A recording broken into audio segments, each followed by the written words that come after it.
Growing up in a small town teaches you things city life never could. It teaches you about community, trust, and, if you're like me, when it's time to get out and make something bigger of yourself. I'm Ava, and this is how my new beginning kicked off, not with a whimper, but with ambition fueling every step. After earning my business degree, I said goodbye to the slow-paced life and hello to the city's hustle. It was tough, starting from scratch, but I had a plan. My first coffee shop opened on a busy corner downtown. It was a dingy little place initially, but I poured my heart into it. Before long, it turned into a local favorite. A few years down the line, I managed to open a couple more shops, each one doing better than the last. Life was looking up, and for the first time, I started to feel like I could maybe have more than just my career. I was at the shop late one night, going through inventory, when my phone pinged with a message from a name I didn't recognize. It was from some guy named Ethan, hitting me up on social media. Normally, I'd ignore stuff like that, but something about his straightforward message caught my eye. "Hey Ava, saw your interview about the coffee shops. Impressive stuff. Ever think about expanding further? Would love to chat business, or just grab a coffee." I typed back, laughing to myself, "Coffee's my business, so sure, why not?" And just like that, my personal life started to change as much as my professional one. Ethan was different. He wasn't just talk. Our first meeting wasn't awkward, it was like reconnecting with an old friend. He had ideas, and he was eager. Not just about business, though.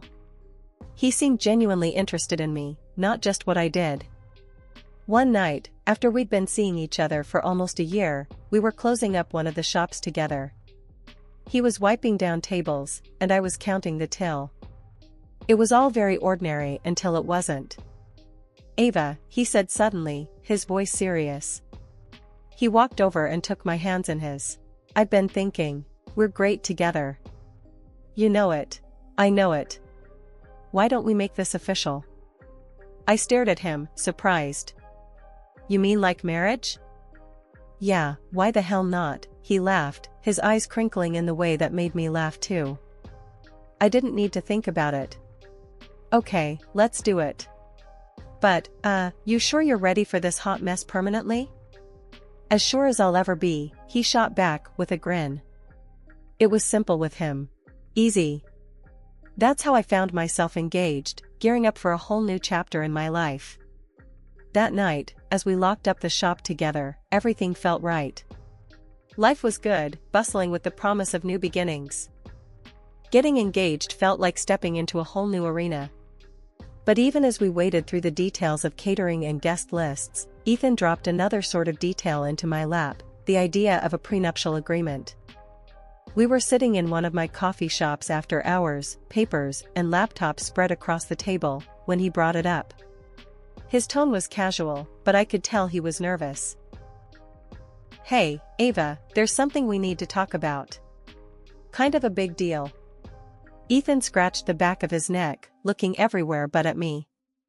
I raised an eyebrow, pausing mid-sip of my coffee. "Sounds serious. What's up?"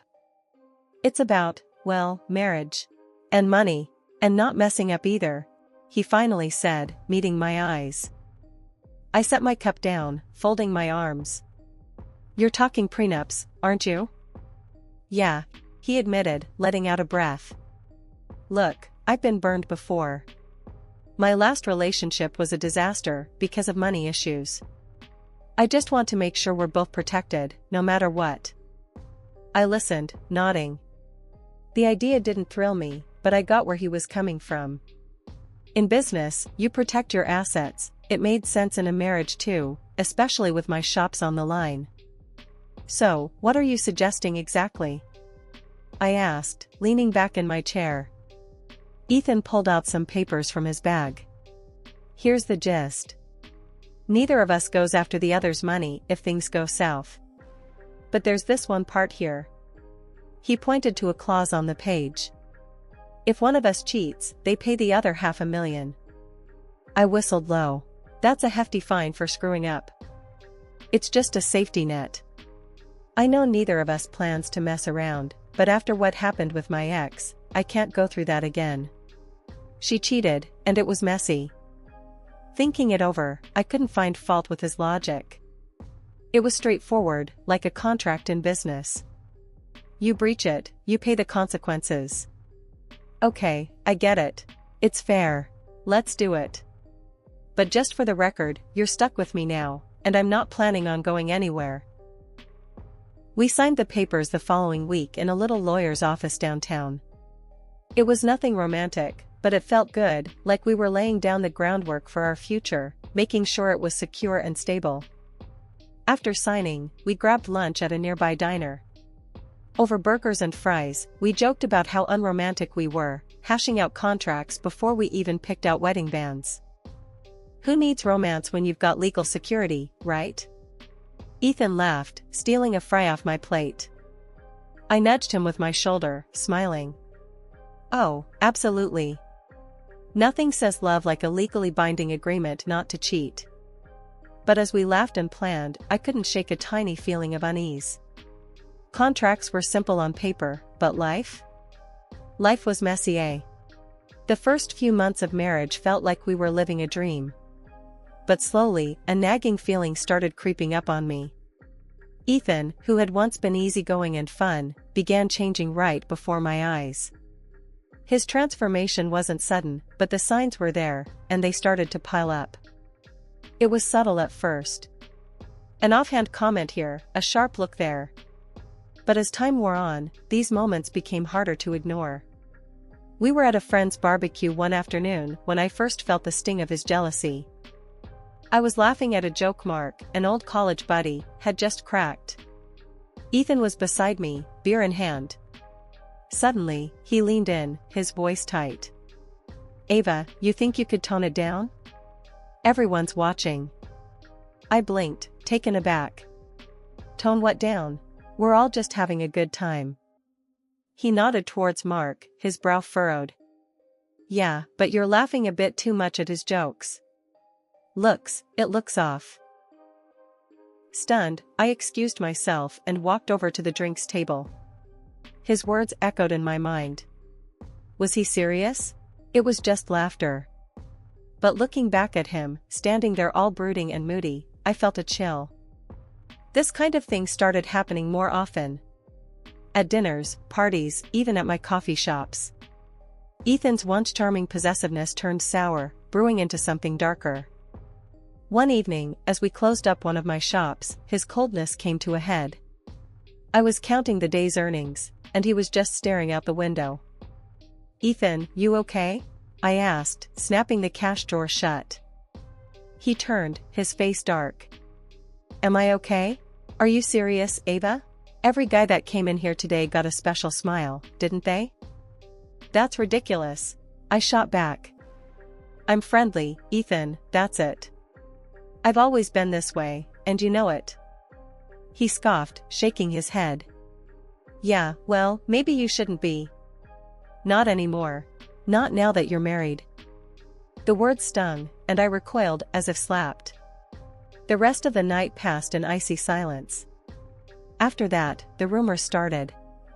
Whispers behind my back, looks of pity, or worse, judgment. Ethan's words, his accusations, they were spreading, infecting everything. One day, I confronted him about it. We were in our kitchen, a room that had seen better days, better conversations. Ethan, we need to talk about these rumors. This has to stop, I said, my tone firm yet pleading. He was leaning against the counter, arms crossed. What rumors? The ones about you being too friendly? Maybe they're not just rumors, Ava. Maybe there's some truth to them. The conversation spiraled down from there, and with each passing day, the gap between us widened. I felt like I was married to a stranger, one who viewed every laugh and every smile as a betrayal. Things had been rocky between me and Ethan for a while, so when I found his note that morning, suggesting we meet at a hotel to make things right, it felt like a breath of fresh air. Maybe this was our chance to start over, to wipe the slate clean. The note was simple. Meet me at the Crownview Hotel, room 204, at 6 p.m. Let's fix this, Ava. I love you. The handwriting was shaky, like he'd written it in a hurry or while upset. Either way, it sparked a glimmer of hope in my heart. I spent the day running errands, but my mind was on the evening. At 5:30, I left the house, driving through the city, the streets bathed in the golden glow of the setting sun. I arrived at the hotel with butterflies in my stomach, not sure what to expect, but ready for anything, or so I thought. The receptionist handed me the key with a smile, mentioning casually that the room was booked under my name. "Enjoy your stay," she said, oblivious to the turmoil churning inside me.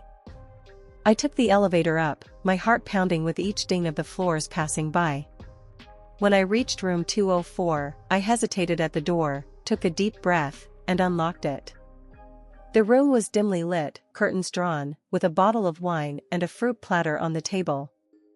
It looked romantic, the kind of effort Ethan hadn't made in months. My spirits lifted slightly. Maybe this was a turning point. I poured myself a glass of wine, the rich red liquid calming my nerves. I sipped slowly, waiting for Ethan, my eyes on the door. Minutes ticked by. Then an hour.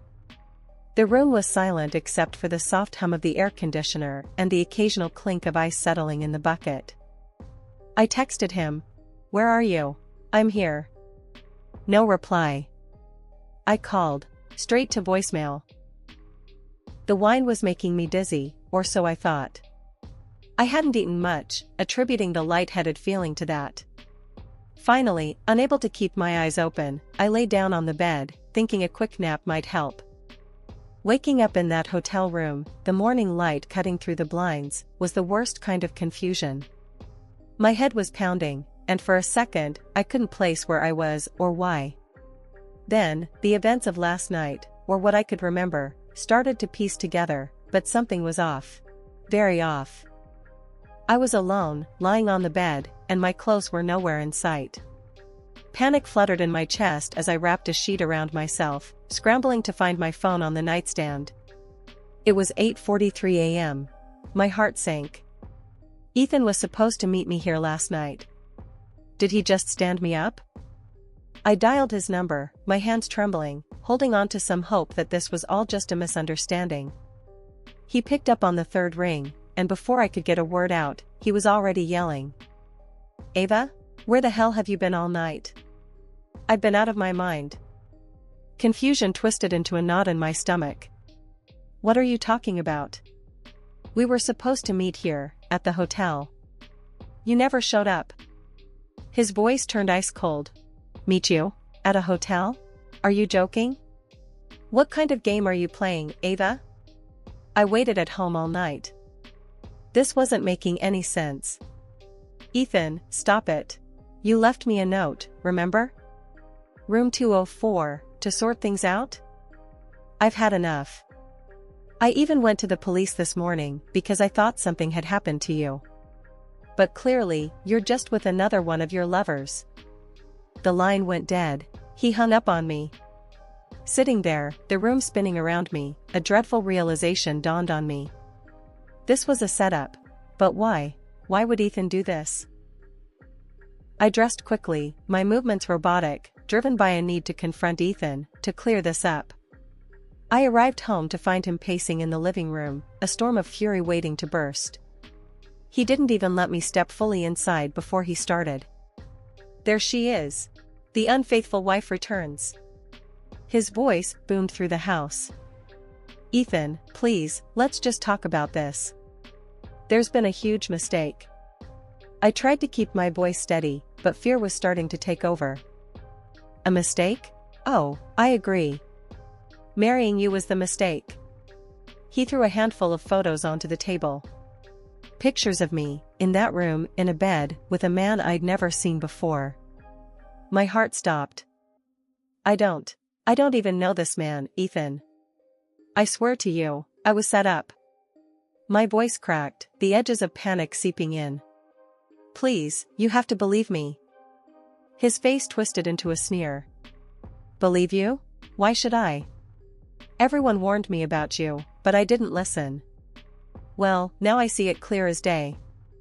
The conversation spiraled, each word from him like a dagger. He accused, I defended, but nothing I said made any difference. In the end, he was resolute. I'm suing you, Ava. For every last cent, just like the prenup says. I'll see you in court. He packed a bag and left, slamming the door behind him. After Ethan left, the house was eerily silent. I was alone with my thoughts, which were as tangled as the sheets in that hotel room. My head was throbbing, and no matter how many aspirins I popped, the pain wouldn't budge. It felt like my brain was trying to claw its way out of my skull. Sitting there, it hit me, the headache, the grogginess, it couldn't just be from stress or a glass of wine. Something wasn't right. I grabbed my phone and called Melissa, a friend who worked as a pharmacist. Mel, it's Ava. Listen, I need your opinion on something weird. Last night, I had a glass of wine, and next thing I know, I woke up feeling like I'd been hit by a truck. Barely remember a thing. There was a pause on the line. Ava, that doesn't sound right. You need to get a blood test, Ava. As soon as you can. I hung up and drove straight to the nearest clinic. The blood draw was quick, but the wait was agonizing. They told me results would take a few days. I drove home feeling a mix of fear and urgency. Just 2 days later, the bombshell dropped. A legal notice was delivered to my door. Ethan was suing me for breach of our prenup. $500,000 on the line, accusing me of infidelity. The court date was set for next month. My stomach turned. This was getting uglier by the minute. I called my lawyer, Dan, right away. Dan, it's Ava. I got the lawsuit notice. We need to meet. Come to my office, Ava. We'll figure this out. Dan's voice was calm, a contrast to the storm swirling inside me. Driving to Dan's office, my mind raced with every possible scenario. But then, as fate would have it, I spotted Ethan and that mysterious guy from the photos. They were laughing, walking into a bar downtown. Without thinking, I pulled over and followed them inside.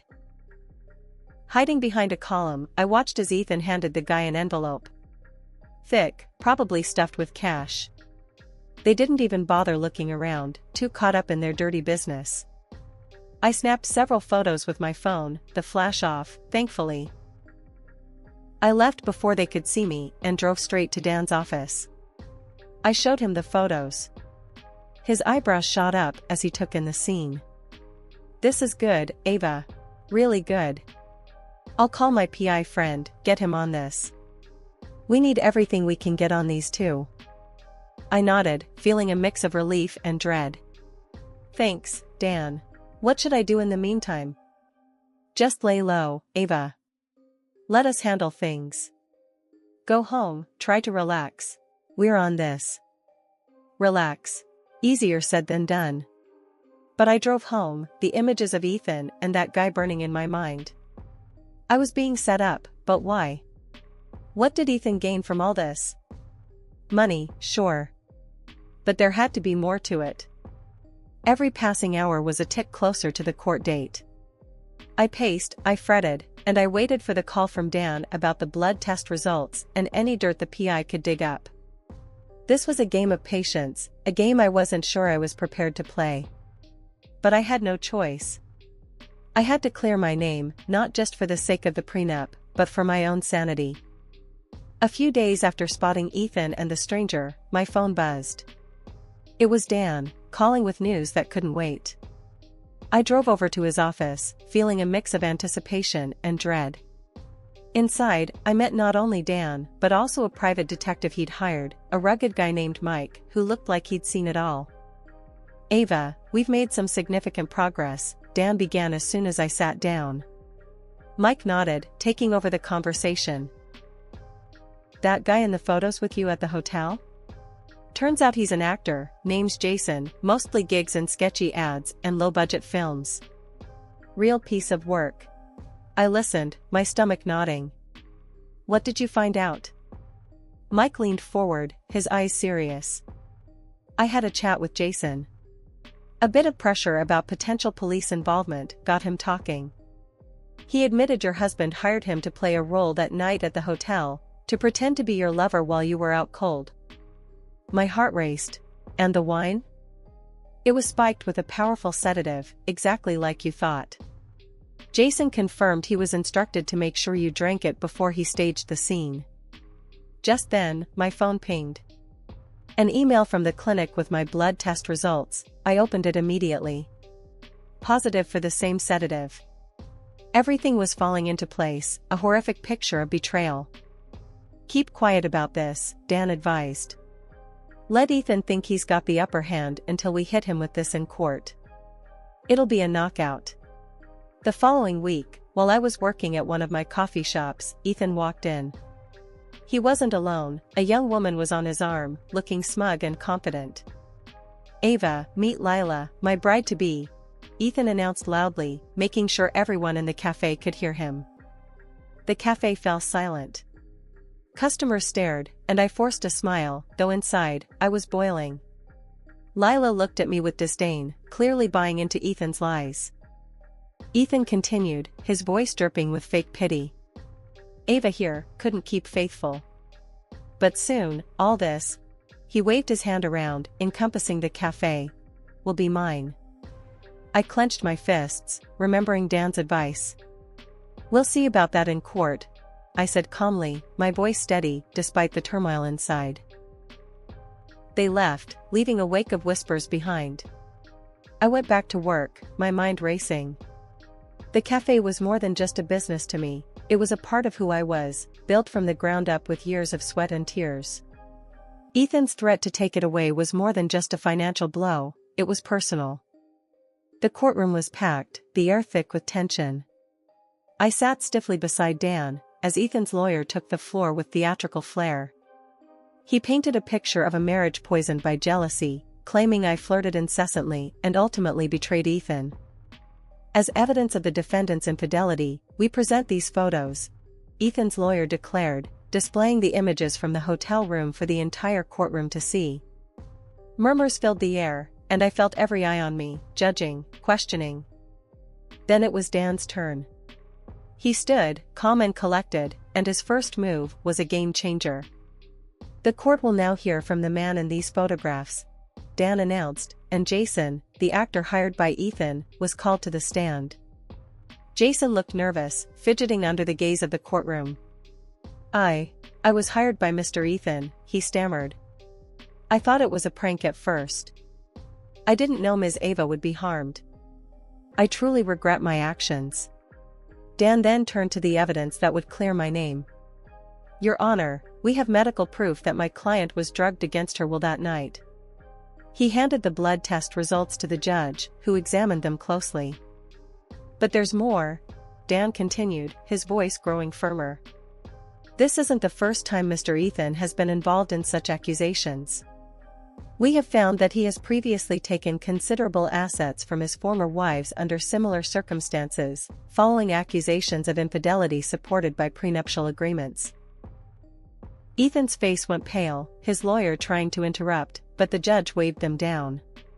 Please proceed, Mr. Davis. Dan's final blow was a call for justice. We ask not only for the annulment of the prenuptial agreement but also for financial compensation for the defamation and emotional distress caused to my client. The judge nodded, taking in all the information, then called for a brief recess. When we reconvened, the tension could be cut with a knife. After careful consideration of the evidence presented, I rule in favor of the plaintiff, Ms. Ava. The prenuptial agreement is hereby annulled, and Ms. Ava is awarded damages in the amount of $200,000. The courtroom erupted in murmurs. Ethan looked defeated, his face a mask of shock and disbelief. I let out a breath I didn't realize I'd been holding, relief washing over me. As we left the courtroom, Lila, Ethan's fiancée, approached me. Her eyes were wide, a mix of confusion and gratitude. Thank you, she whispered. You probably just saved me from making a huge mistake. She turned and left, not giving Ethan a second glance. The news of the court case spread like wildfire. It was all over the TV and internet, Ethan's past and his deceit laid bare for all to see. His reputation crumbled overnight. The ex-wives he'd swindled heard the news and began filing their lawsuits, eager to reclaim their dignity and losses. As for me, I returned to my coffee shop, the community rallying around me. The support was overwhelming. People I barely knew congratulated me, telling me they always knew I was innocent. The shop thrived, becoming more than just a place for coffee but a symbol of resilience.